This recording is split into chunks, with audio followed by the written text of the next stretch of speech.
Magandang tanghali po. Oras na para sa may init na balita. Ininspeksyon ni PNP Chief Ronald Bato de la Rosa ang isa umanong multi-million shabu lab. Diyan po yan sa Kawayan, Isabela. Ang shabu lab na ito kaya raw magproseso ng 100 milyong pisong halaga ng shabu sa loob lang ng isang gawaan. At mula sa Isabela, may ulat on the spot si Katrina Son. Katrina? Rafi, Connie, ininspeksyon nga ni PNP Chief Director General Bato de la Rosa itong isang warehouse nga dito sa Kawayan City sa Isabela na ginawa umanong isang shabu laboratory. Alas 3:30 ng hapon kahapon ng i-raid ng mga otoridad ang isang pinaghihinalaang shabu laboratory dito sa Isabela. Napatay sa operasyong ito ang Chinese-Filipino na si Kim Punzalan Uy o alias Atong Lee at isa pang hindi nakikilalang sospek. Nakuha ng mga otoridad sa lugar ang mga sangkap at kagamitan sa paggawa ng methamphetamine hydrochloride o shabu.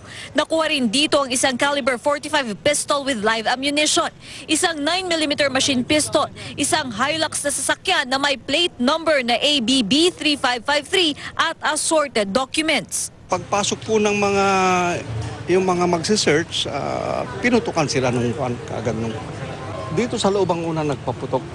Nagkaroon ba ng force entry, sir? Sa gate pa lang, sir. Sa gate pa lang, pagpasok pa lang, pinutukan na. Wala pong nasugatan sa mga otoridad. Wala po naman, wala.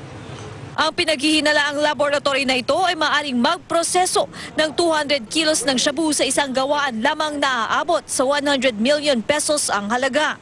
Minimum of 200 kilos per cycle, which covers 1 week, and maximum of 400 kilos per cycle. So you can just imagine kung every week nakaka-produce ito ng maximum of 400 kilos, napakalaki po na distribution na mangyayari. Dagdag pa niya na isa ito sa pinakamalaking shabu lab na ni-raid nila. Maituturing na multi-million shabu lab ito at high-tech dahil sa kagamitang narito tulad na lamang ng mga generator at air scrubber. Maaari din daw na may malaking grupo pa na involved dito kaya tuloy-tuloy ang kanilang ginagawang follow-up operations para naman daw maiwasan na maulit pa itong muli. Bababa kami ng executive order na pagka sa inspection ng fire inspection safety, kailangan kasama na pati ang PADEA.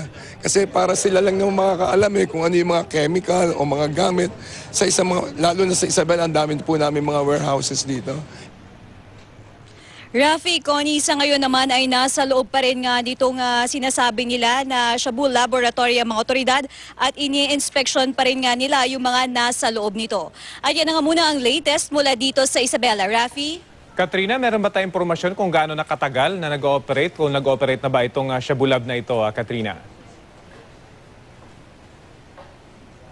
Since December daw itong shabu laboratory na yan dito, Rafi. Pero ang sinasabi nga nila ay may traces raw na sisimulan na dapat itong shabu laboratory. Pero napigilan daw ito ng mga otoridad dahil bago pa lamang daw sila makapag-produce ay na-raid na nga nila ito. Kaya hindi sila talaga tuluyang nakapag-produce at nakapag-proseso nitong ipinagbabawal nga na gamot. Rafi? Well, magandang balita. Hindi pa pala nakapag-produce ng shabu yan. Pero yung mga napatay na mga suspect, nasa watchlist ba ang mga ito? Meron bang impormasyon na karating sa iyong ganyan, Katrina?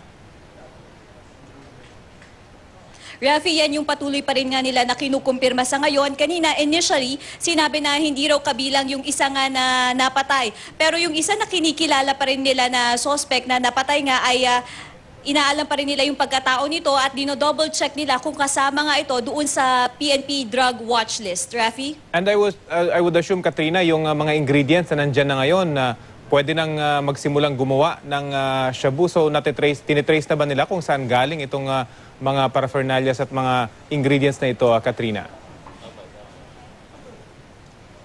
Tama ka dyan, Rafi. Yung mga ingredients nga na nandito at yung mga kagamitan ay talaga namang pwede na nga sila magsimula at mag-produce ng shabu. Kaya may nakita na raw sila ng mga traces dito na parang tinetest na nga raw itong mga materyales at mga chemicals nga na nandito.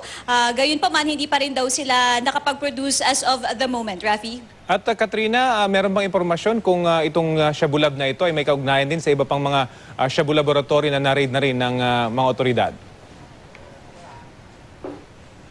Initially, Rafi, sinabi nila na itong na-raid nga nila na Shabu Laboratory, yung napatay nga nila ay kasama raw sa isang grupo na nagtatayo ng mga Shabu Laboratory dito nga sa Pilipinas. Ang ginagawa daw ng mga ito ay pumupunta sa mga bayan-bayan at doon daw nagtatayo ng mga Shabu Laboratory. Kaya naman, Rafi, tuloy-tuloy yung ginagawa nga nila na follow-up operation para makita kung saan pa nga nagtayo ng mga Shabu Laboratory itong mga grupong ito. Rafi? At panghuli na lamang, Katrina, nabanggit kanina ng governor na may mga precautions sila para hindi na maulit ito. Medyo malabo lang yung kanina yung soundbite niya. Pero ano yung mga gagawin nila para hindi na maulit na magamit yung mga ganitong malalaking warehouse para sa mga Shabu Lab na ni-raid nila ngayon, Katrina?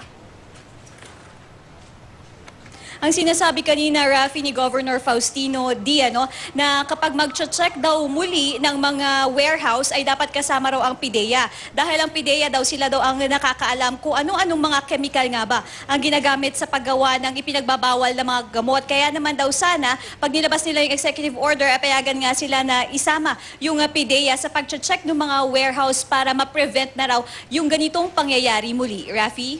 Okay, maraming salamat, Katrina Son.